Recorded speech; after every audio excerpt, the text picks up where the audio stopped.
दर्द भरी कहानी भाग 2। अमर का इंतजार करने लगी। मैं घड़ी की तरफ देख रही थी कि घड़ी में रात के 1:15 बज रहे थे। आज की रात अमर के इस घर की आखिरी रात साबित होने वाली थी। हर तरफ खामोशी थी। थोड़ी ही देर में अमर मेरे कमरे में चाय लेकर आने वाला था। मैं तुरंत अपने फटे हुए कपड़े पहन लिए। जैसे ही वह मेरे कमरे में आया, मैं बिजली की तेजी से उठी और कमरे के दरवाजे की कुंडी लगा दी और उसके सीने से लग गई और जोरदार चीख मारी और चीखते हुए कहने लगी, पापा, मुझे बचाइए, मुझे बचा ले, यह इंसान मुझे। अमर, मत करो, यह सब गलत है। मेरी बात यहीं तक पहुंची कि अमर पूरी तरह से बदहवास हुआ था। उसके मुंह पर हाथ रखकर मेरी चीख दबानी चाहिए, लेकिन मेरी चीखों को सुनकर मेरे पापा, मेरे माँ बाप भागते हुए मेरे कमरे तक आते हैं, लेकिन मैं खुद दरवाजे की कुंडी लगा रखी थी। सब कुछ वैसे ही हो रहा था जैसे मैंने सोचा था। सब कुछ इतना अचानक हुआ कि अमर को कुछ भी समझ नहीं आया कि मैं क्यों चीख रही हूँ। वह मेरे माँ बाप की आवाज़ सुनकर हक्का बक्का रह गया। वह दरवाजे के पास बाहर से पूछ रहे थे कि जूही क्या हुआ। अमर जल्दी ही सारा मामला समझाते हुए मुझे पीछे हटा और दरवाजे तक आया ताकि अपनी सफाई पेश कर सके। मैं तेजी आकर अमर को धक्का दे दिया और दरवाज़ा खोल दिया। इससे पहले कि अमर बाहर जाता, मैं जल्दी से बाहर निकली और पापा से लिपटकर रोने लगी। मैंने कहा, पापा, अमर ने मेरी इज्जत आने बहुत बड़ी तरीके से अपने पापा के साथ लिपट गई कर रो रही थी और मेरे पापा का चेहरा गुस्से से लाल हो चुका था और आँखों में उतर आया था। वह लाल आँखों में अमर को देखे जा रहे थे। अमर कहने लगा, नहीं मालिक, मैं जूही के साथ ऐसा कुछ भी नहीं किया है। मैं तो ऐसा कुछ करने के बारे में सोच भी नहीं सकता। यह झूठ बोल रही है। पापा ने मुझे अपने आप से अलग किया और अमर को गिरबान पकड़कर।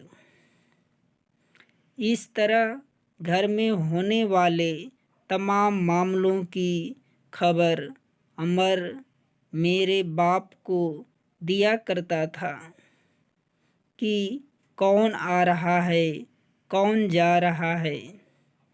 मेरी नानी, नाना की तरह के जो भी रिश्तेदार आते थे, मेरे पापा को वह लोग बिल्कुल भी पसंद नहीं थे और इसलिए पापा की गैर मौजूदगी में वह लोग आया करते थे और यह सारी बातें अमर मेरे पापा को बता रहा था और इसी वजह से दोनों के बीच झगड़ा दिन व दिन बढ़ते जा रहे थे।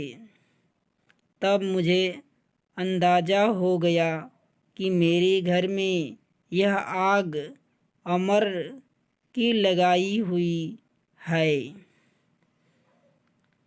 अगर वह यहाँ काम करता था तो चोरी भी करता होगा, लेकिन सबकी आँखों पर उसके विश्वास की पट्टी बंधी हुई थी और मेरी माँ बाप दोनों का उस पर अंधा विश्वास था। वह एक पक्का खिलाड़ी था और इस तरीके से खेल खेलता था कि किसी को उस पर जरा भी शंका न होता था। लेकिन मैं सब कुछ समझ गई थी और मुझे उसका पत्ता इस घर से कटवाना था, जो कि आसान नहीं था। सबसे पहले मैंने सोचा कि मैं अमर से सीधी बात करती हूँ और उसे वार्निंग देती हूँ। अगर वह बाज आ गया तो ठीक, वरना मुझे दूसरा रास्ता अपनाना पड़ेगा। लेकिन मुझे हर हाल में अपने घर को बचाना था। मेरा एक भाई था जो मुझसे छोटा था, सो वह इन चीज़ों से दूर रहता था। उसकी अपनी एक अलग दुनिया थी, वह अपनी ही दुनिया में खुश था। लेकिन मैं इस घर की बेटी थी और मुझे इस घर की चिंता थी। एक दिन मैं अमर के पास गई। वह किचन में खाना बना रहा था। मैं उसके सामने जाकर खड़ी हो गई तो वह इस तरह से मुझे देखकर चौंक गया। उसने हमेशा मुझे बच्चों की तरह ट्रीट किया था। कहने लगा, जूही देखो, मैं खाना बना रहा हूँ और वही बनाऊँगा जो तुम्हें खाना पसंद है। बस अलग से कोई फरमाइश मत करना। वह मुझे समझा रहा था। उसे लगा कि मैं उसे खाने की कोई नई फरमाइश करने आई हूँ। वह मुझे बच्चों जैसे व्यवहार रखता था, लेकिन मैं बच्ची नहीं थी। मुझे किचन में देखकर उसने पूछा कि तुम किचन में यूं ही आई हो क्या? तुम्हें किस चीज़ की ज़रूरत है? वह बड़े प्यार से मुझसे पूछ रहा था। मैं उसकी आंखों में देखने लगी।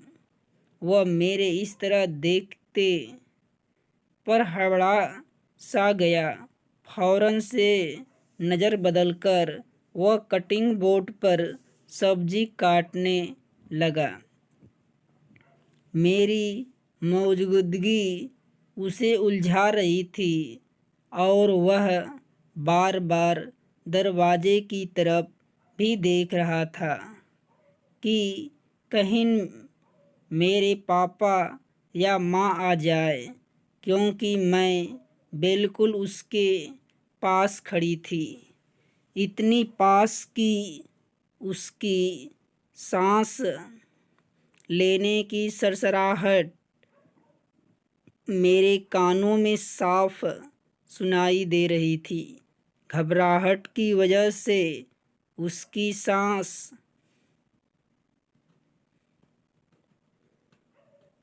तेज होने लगी। वह जैसे भी था, लेकिन उसने गलत निगाहें डालने की गलती कभी नहीं की थी, क्योंकि वह जानता था कि मुझ पर गलत निगाह डालने का मतलब था कि उसे नौकरी से हाथ धोना। और यहाँ जो ऐशो आराम की जिंदगी वह गुजार रहा था, न सिर्फ यह उससे छीन जाएगी, बल्कि मेरे पापा उसे जान से भी मार डालेंगे अगर उसने मेरे साथ कुछ भी गलत किया। तो वह बहुत बड़ा खिलाड़ी था और वह गलती नहीं करता था, लेकिन मैं उससे भी बड़ी खिलाड़ी थी। वह तेज था, लेकिन मैं उसकी सोच से भी ज़्यादा तेज थी। जब मैं काफ़ी देर तक उसे देखती रही और उसके करीब से नहीं हटी, तो वह परेशान हो गया और बोला कि यहाँ से चली जाओ। अगर किसी चीज़ की ज़रूरत नहीं है तो तुम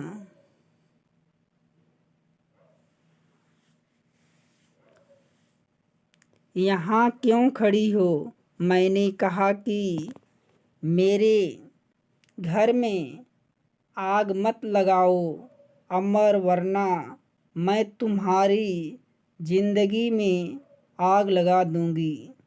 मेरी बात सुनकर उसके सब्जी काटने के हाथ एक पल के लिए रुक गया और उसने अजीब सी नज़रों से मुझे देखा, जैसे हैरान हो गया हो। उसे ऐसा लगा मुझे पता नहीं चलेगा कि वह क्या खेल खेल रहा है।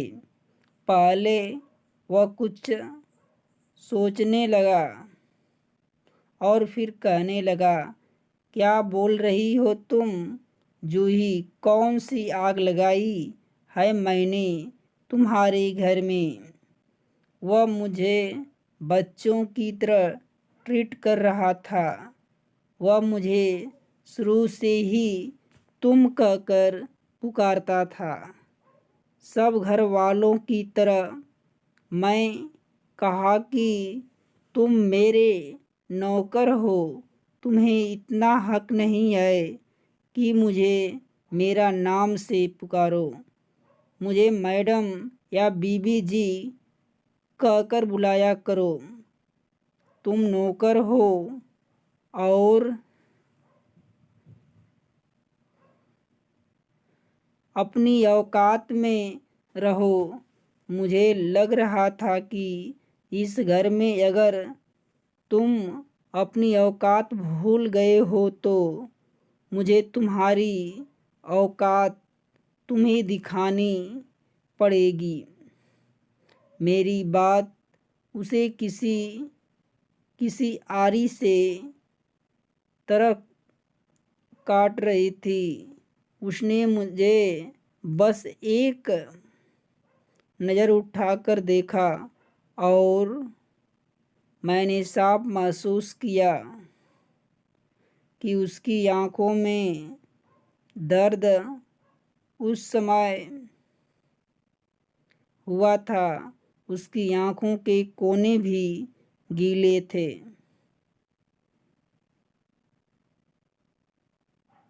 लेकिन मुझे फर्क नहीं पड़ा था। वह जो काम कर रहा था मेरे माँ बाप की लड़ाई करवाने का, वह मैं हरगिज़ बर्दाश्त नहीं कर सकती थी। उसने फिर मुझे वहाँ से जाने को कहा, लेकिन मैं टस से मस न हुई। जब उसने देखा कि मैं जाने को तैयार नहीं हूँ।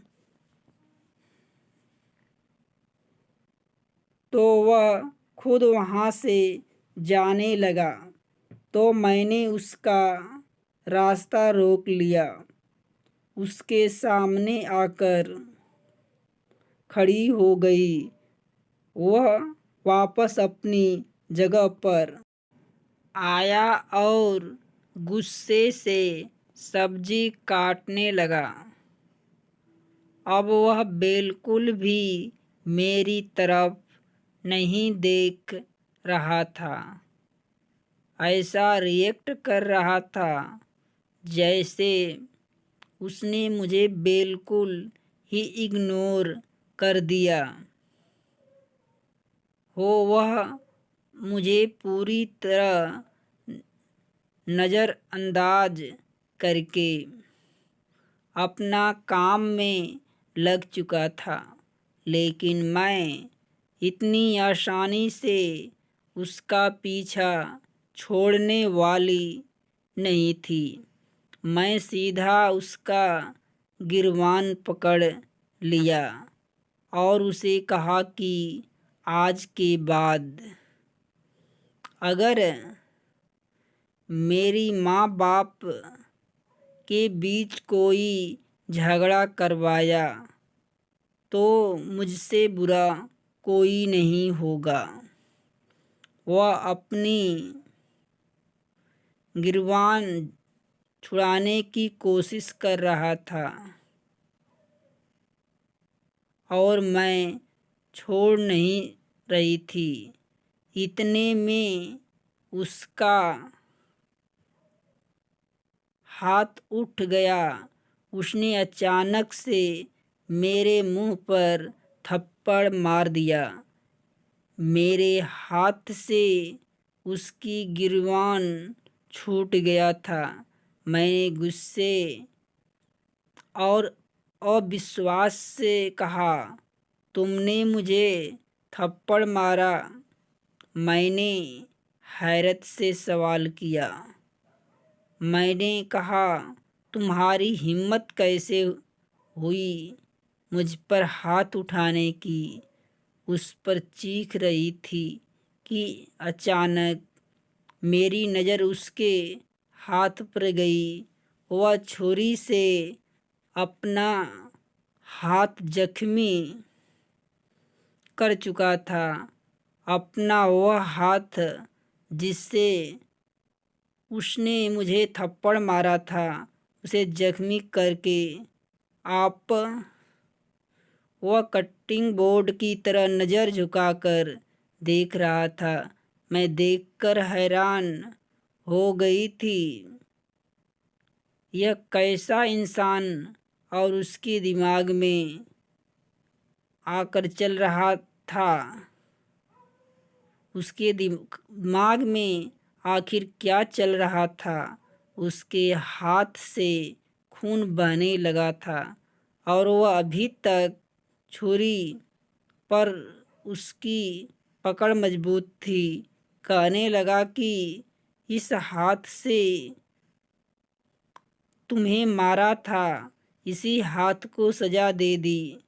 अब खुश उसकी आंखों में न जाने ऐसा क्या था कि मैं कांप उठी थी और उसे छोड़कर अपने कमरे में भाग गई और कमरा दरवाज़ा लॉक कर दिया। मेरा दिल बेचैन सा हो गया था।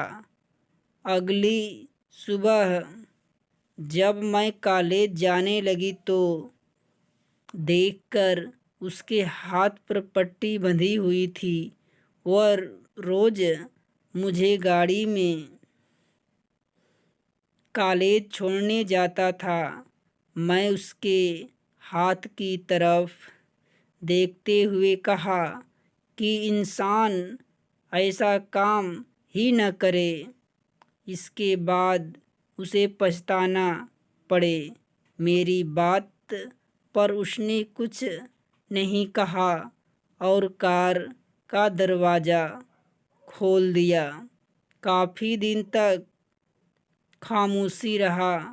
मुझे ये लगा कि वह सुधर गया, क्योंकि घर में सब शांति थी। काफ़ी दिन से मेरे माँ बाप के बीच कोई झगड़ा नहीं हुआ था। सब ठीक जा रहा था, लेकिन एक दिन अचानक बहुत बड़ा झगड़ा हुआ। पापा ने मेरी माँ को तलाक की धमकी दे दी और घर से इसी समय निकल जाने के लिए कह दिया। तभी मैंने उनके सामने हाथ जोड़े रोने लगी कि भगवान के लिए अपनी लड़ाई ख़त्म कर दें, वरना मैं खुद नुकसान पहुंचा लूँगी।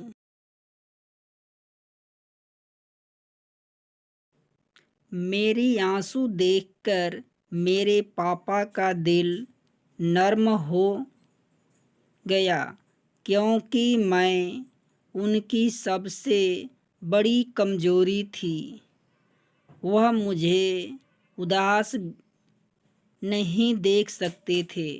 फिर काफ़ी दिन तो जैसे घर को साफ सूख गया हो। मैं अपनी माँ से वजह पूछी इस लड़ाई की, तो एक बार फिर से मुजरिम अमर ही निकला। अमर ने मेरी माँ को बताया कि मेरे बाप ने एक तवायफ से शादी कर ली है। उधर पापा का कहना था कि यह सब झूठ है। हाँ, यह सच है कि मैं बाहर एक दो अफेयर चला लेता हूँ, लेकिन नौबत शादी तक नहीं पहुँची है। मैं समझ गई यह आग भी अमर की लगाई हुई थी, यानी कि वह मेरे वार्निंग देने के बाद भी नहीं सुधरा था। कहते हैं चोर चोरी से जाए, लेकिन हेरा फेरी से नहीं जाता। मेरा जी चाहता अमर को जान से मार डालूंगी। कुछ पैसों के लिए वह मेरे माँ बाप की जिंदगी किस मोड़ पर ले आया। वह इंसान ड्रामेबाज था, झूठा था। अमर पर मेरी धमकी का कोई असर नहीं हुआ था। उसे लगा मैं एक कमजोरी सी लड़की हूँ, उसका कुछ नहीं बिगाड़ सकती। लेकिन मैं उसके साथ अब क्या करने वाली थी, वह सोच भी नहीं सकता था। मैंने गुस्से में आकर अपने दिमाग में एक ऐसा प्लान तैयार किया। उसे पूरा करने के बाद अमर का पत्ता पूरी तौर से इस घर से कटने वाला था। लेकिन शायद मैं भूल गई थी कि इस कदम से मेरी जिंदगी की रौनक भी खत्म हो जाएगी। दिन में सब रूटीन पर आ गया। इससे पहले कि कुछ और बड़ा होता, अब मुझे जल्द ही अपना काम कर देना था। ऐसे ही एक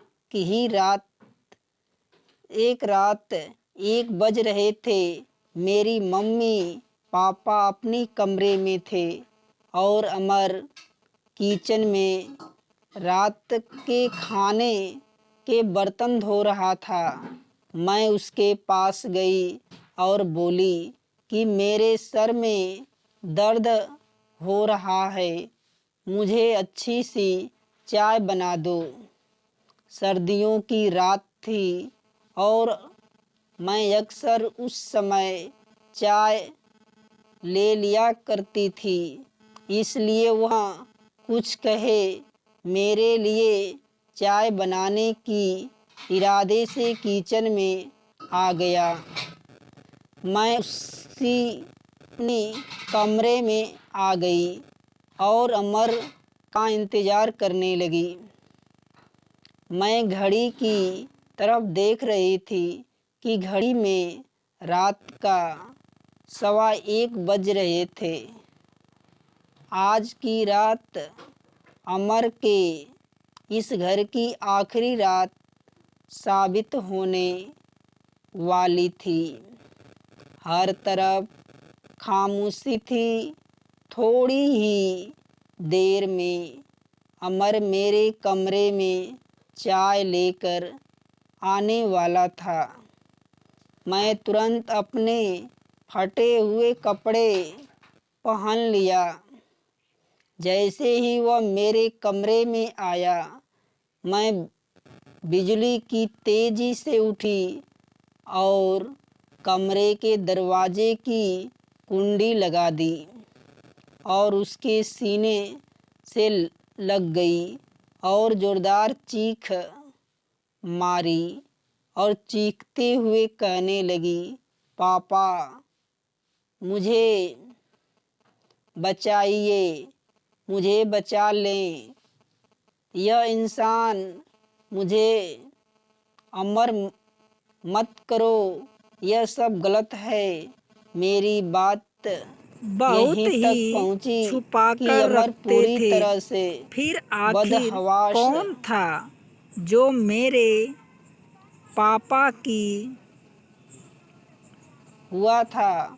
उसके मुंह पर हाथ अंदर की रखकर बातों मेरी को चीख मेरी माँ तक दबानी पहुँचाता था। चाहिए, खैर, समय लेकिन मेरी गुजरने लगा चीखों को और मैं सुनकर बड़ी मेरे हो माँ गई। बाप मुझे इन भागते बातों हुए और इन मेरे कमरे मामलों की में समझ आते थे, आने लगी थी। लेकिन मैं खुद मैं दरवाजे उन की लड़कियों कुंडी लगा में से रखी थी थी। सब जो कुछ चाहती थी वैसे ही हो कि रहा था उनके घर में जैसे मैंने शांति सोचा बनी था। रहे सब और इतना उनके माँ अचानक हुआ कि बाप के अमर को बीच कुछ भी समझ हमेशा मोहब्बत में नहीं बनी आया रहे। कि मैं क्यों लेकिन चीख कुछ रही हूँ। समय से मेरे वह घर का सुकून बर्बाद होकर रह गया था। मेरे माँ बाप की आवाज़ सुनकर हक्का बक्का रह गया था। वह दरवाजे के पास से बाहर से पूछ रहे थे कि जूही क्या हुआ। अमर जल्दी ही सारा मामला समझाते हुए मुझे पीछे हटा और दरवाजे तक आया ताकि अपनी सफाई पेश कर सके। मैं तेजी से आकर अमर को धक्का दे दिया और दरवाज़ा खोल दिया। इससे पहले कि अमर बाहर जाता, मैं जल्दी से बाहर निकली और पापा से लिपटकर रोने लगी। मैंने कहा, पापा, अमर ने मेरी इज्जत आनी बहुत बड़ी तरीके से अपने पापा के साथ लिपटकर रोई जा रही थी और मेरे पापा का चेहरा गुस्से से लाल हो चुका था और आँखों में उतर आया था।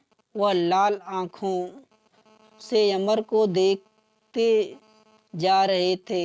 अमर कहने लगा, नहीं मालिक, मैं जूही के साथ ऐसा कुछ नहीं किया है। मैं तो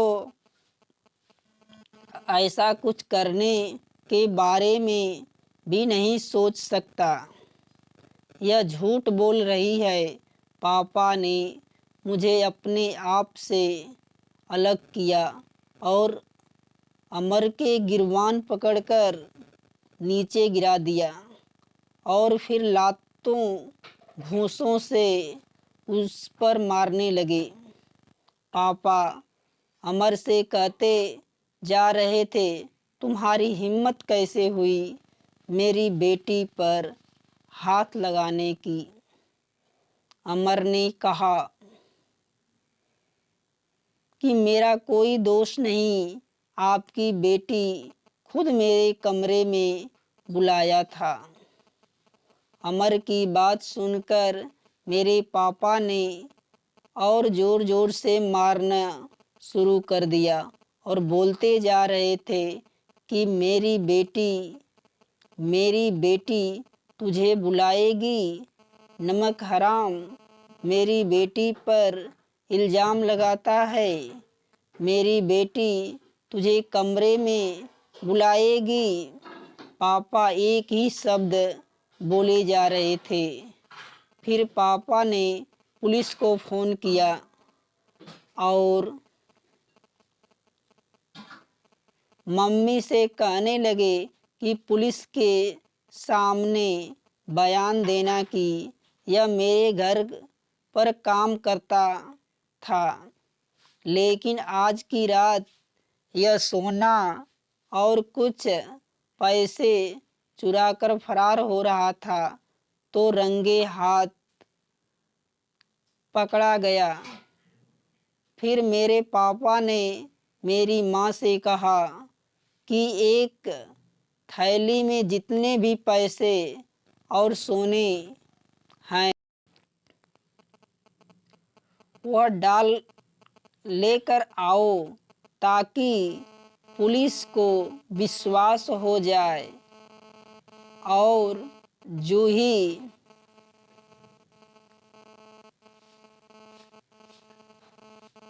बदनामी न हो।